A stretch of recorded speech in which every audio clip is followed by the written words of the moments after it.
Pose with the fans. Pose with the pose with the pose with the fans. Pose with the pose with the pose with the fans. Pose with the fans. Boom. Hai teman-teman.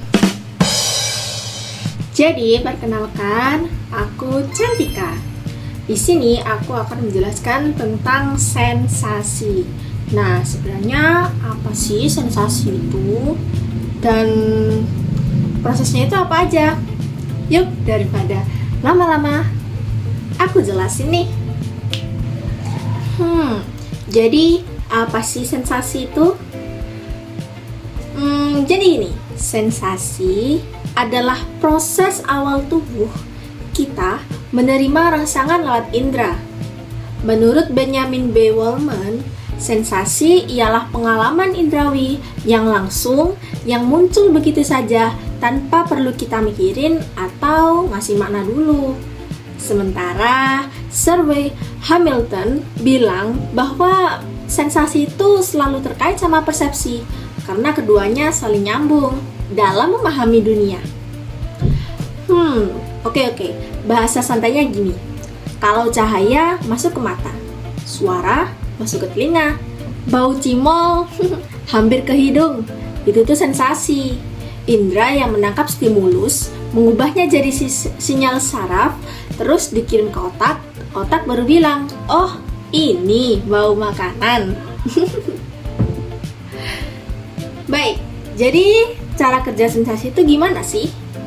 Yang pertama, ada stimulus yang kena indra, kayak cahaya, suara, dan juga aroma. Yang kedua, reseptor sensasi nangkep itu, terus mengubahnya menjadi stimulus syaraf. Ini bisa disebut dengan transductive sensorik. Yang ketiga, impuls dikirim lewat syaraf sensorik yang menuju otak. Yang keempat, otak sadar. Aku merasakan sesuatu. Menurut ahli fisiologi, proses ini cuma terjadi kalau stimulusnya itu melewati ambang absolut, alias minimal kekuatan buat bisa dirasain. Apa aja sih faktor-faktor yang mempengaruhi sensasi? Oke, aku jelasin. Yang pertama, kekuatan stimulus. Makin kuat, makin rasa. Lalu, perhatian. Kalau kamu ngantuk, stimulus bisa lewat aja. Lalu ada kondisi tubuh. Jika capek, sensasinya melemah. Terus ada pengalaman atau kebiasaan. Makin biasa, makin gak kaget. Lalu motivasi dan kebutuhan. Lagi lapar, bau makanan jadi wow banget. Lingkungan, terlalu gelap atau bising, dingin itu ngaruh juga sih. Lalu yang terakhir adalah usia. Makin tua, sensasinya makin menurun juga. Lalu apa sih hubungan antara sensasi dan persepsi itu? Kalau sensasi, proses fisiologisnya atau tahap awal. Lalu persepsi, itu proses psikologis, otak memberi makna. Seperti kata para ahli psikologi kognitif, sensasi itu data mentahnya, melainkan persepsi itu olahannya. Contoh deh,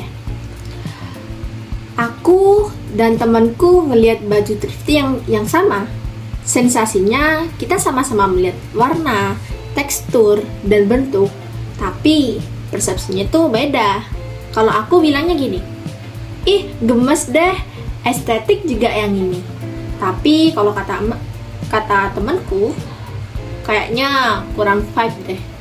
Nah, karena persepsi dipengaruhi pengalaman dan cara pandang masing-masing.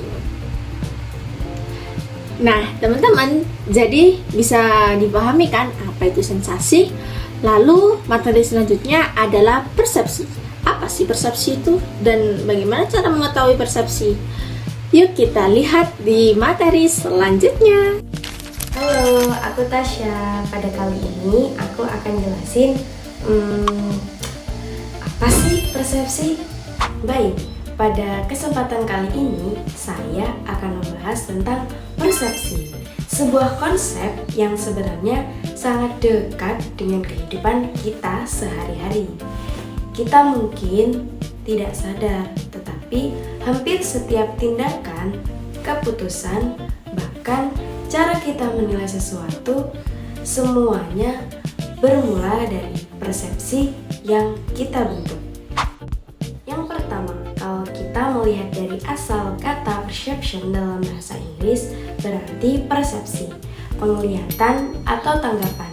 Sementara menurut KBBI, persepsi dipahami sebagai respon atau kesan yang muncul dari suatu objek, serta proses ketika seseorang mengenali atau memahami sesuatu lewat indera. Jadi sebenarnya persepsi itu bukan hanya soal melihat, tetapi bagaimana kita mengolah informasi sejak pertama kali diterima. Melalui indera dipahami, disimpan, sampai akhirnya kita bisa mengungkapkannya kembali. Menurut Rahmat, persepsi adalah pengalaman seseorang terhadap suatu objek atau peristiwa yang kemudian ditafsirkan menjadi makna.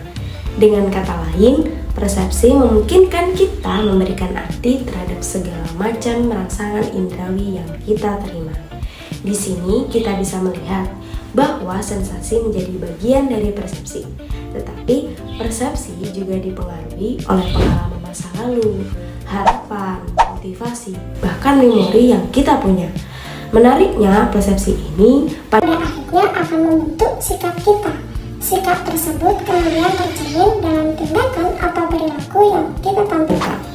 Jadi kalau kita memerhatikan perilaku seseorang, itu sebenarnya adalah cerminan dari persepsi yang ia miliki sebelumnya. Bahkan Marcus menyebutkan bahwa pada dasarnya semua hal adalah persepsi. Setiap kemungkinan yang kita lakukan, termasuk tindakan positif, sangat ditentukan oleh cara kita memandang sesuatu.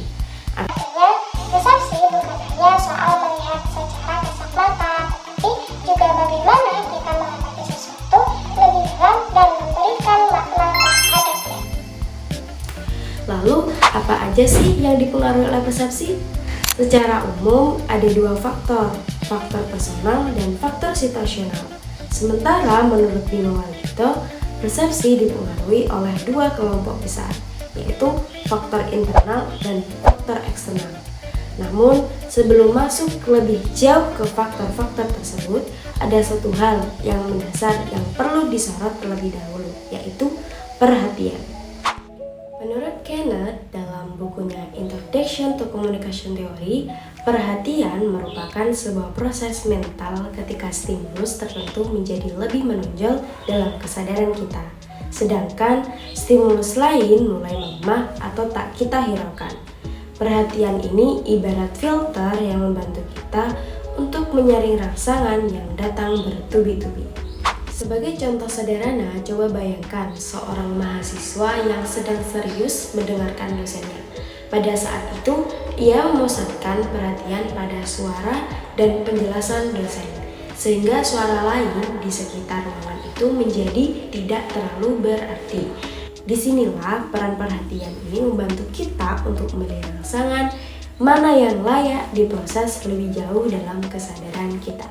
Jadi, dari semua yang kita bahas, dapat kita simpulkan bahwa persepsi merupakan sebuah proses yang kompleks, dipengaruhi oleh banyak faktor, dan sangat menentukan bagaimana kita bertindak serta melihat dunia.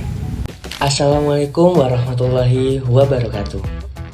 Perkenalkan, nama saya Muhammad Banda Faizul Rizky dengan akhiran NIM 0021. Mungkin teman-teman sudah mendengarkan kan dari penjelasan teman-teman saya sebelumnya terkait persepsi. Di sini saya akan menjelaskan tentang jenis-jenis persepsi. Apa sih jenis-jenis persepsi itu? Ada dua jenis-jenis persepsi. Yang pertama ada persepsi positif dan ada persepsi negatif. Di sini saya akan menjelaskan persepsi positif itu seperti apa sih dalam ilmu psikologis. Persepsi positif dalam ilmu psikologis itu timbul ketika teman-teman ini atau seseorang merasakan hal yang senang, nyaman, atau cocok terhadap suatu objek atau situasi, menumbuhkan kecenderungan untuk mendekat atau terlibat dan berbuat secara konstruktif, membuat individu ini lebih terbuka, responsif, dan juga kooperatif. Dan juga persepsi positif ini terjadi karena objek atau situasi tersebut itu sesuai dengan nilai-nilai pengalaman atau harapan individu. Seperti itu. Kalau persepsi negatif ini seperti apa sih? Persepsi negatif ini ketika seseorang tuh merasakan tidak senang, sedih, atau tidak nyaman, atau tidak cocok terhadap sesuatu, memicu kecenderungan untuk menghindar, menjauh, atau bersikap hati-hati. Ini dapat menimbulkan perilaku yang antisipasif seperti ragu, cuek, atau terjadi karena individu atau seseorang ini merasa situasi tersebut berpotensi menimbulkan ancaman dan ketidaknyamanan. Dari sini dapat kita simpulkan bahwasanya persepsi positif maupun negatif itu sangat mempengaruhi reaksi, sikap, dan pengambilan keputusan seseorang. Persepsi juga terbentuk dari pengalaman lingkungan dan cara pandang individu atau seseorang. Memahami perbedaan persepsi penting untuk komunikasi efektif dan hubungan sosial yang harmonis. Kemudian proses persepsi itu seperti apa sih? Terdapat dua kelompok besar faktor yang mempengaruhi proses persepsi itu, yaitu yang pertama faktor internal. Faktor internal ini ada apa aja? Jadi ada sikap, kemudian pengalaman, motivasi, nilai-nilai pribadi, dan juga harapan. Kemudian yang kedua adalah faktor eksternal. Faktor eksternal ada apa aja sih? Lingkungan, terus intensitas rangsangan, terus konteks situasi, budaya, dan juga interaksi sosial. Oke, untuk selanjutnya akan dijelaskan oleh teman-teman saya. Terima kasih semuanya. Halo teman-teman, perkenalkan nama saya Yusuna Rafa Adiba dari kelompok 7, ingin menyampaikan dan menjelaskan tentang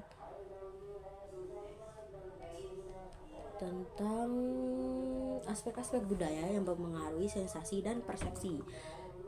Aspek-aspek budaya yang mempengaruhi sensasi dan persepsi itu ada 8 ya teman-teman. 8. Yang pertama itu ada bahasa sebagai sistem simbol. Apa sih bahasa sebagai sistem simbol? Bahasa sebagai sistem simbol adalah bahasa yang membentuk cara individu memberi makna terhadap dunia, kosakata tertentu yang hanya ada dalam budaya tersebut. Misalnya, beberapa budaya memiliki banyak kata untuk menyebut jenis warna atau hubungan dengan keluarga tertentu. Yang kedua, ada nilai dan keyakinan budaya. Apa sih nilai dan keyakinan budaya itu? Nilai dan keyakinan budaya yakni menentukan apa yang dianggap penting, sopan, ataupun bermakna. Nilai tersebut juga mempengaruhi persepsi terhadap tindakan, simbol maupun stimulus visual. Kayak misalnya tuh kontak mata itu dianggap tanda kepercayaan di budaya barat, tetapi bisa dianggap tidak sopan di beberapa budaya Asia. Kemudian yang ketiga itu ada norma sosial dan kebiasaan. Nah, norma sosial dan kebiasaan itu adalah objek yang seperti warna, angka, pakaian, simbol tertentu yang memiliki makna khusus di setiap budaya. Karena makna tersebut itu dipelajari sejak kecil ya teman-teman. Persepsi tersebut itu sangat berpengaruh terhadap objek budaya, seringkali otomatif dan intuitif. Yang kelima ada lingkungan fisik dan sosial. Nah,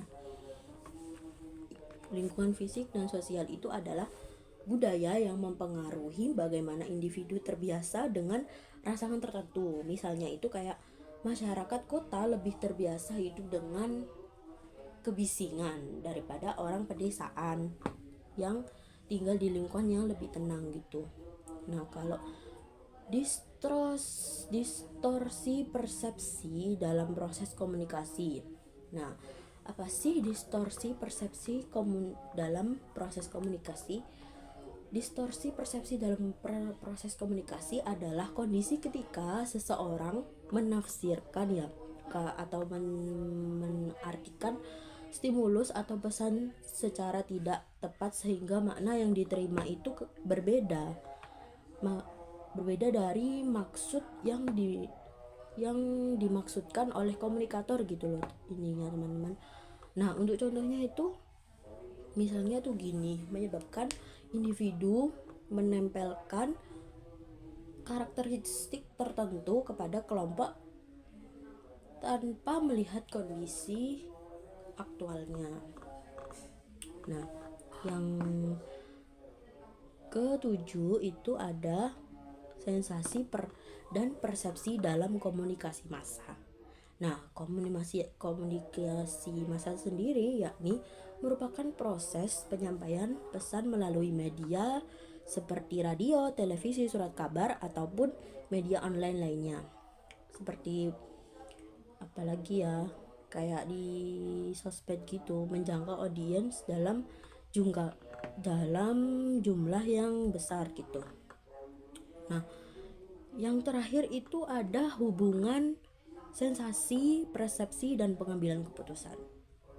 Nah, itu apa sih yang namanya hubungannya itu apa aja? Nah, hubungan sensasi, persepsi, dan pengambilan keputusan itu adalah sensasi dan persepsi merupakan dua proses kognitif yang berperan penting dalam pembentukan pengambilan keputusan seseorang gitu.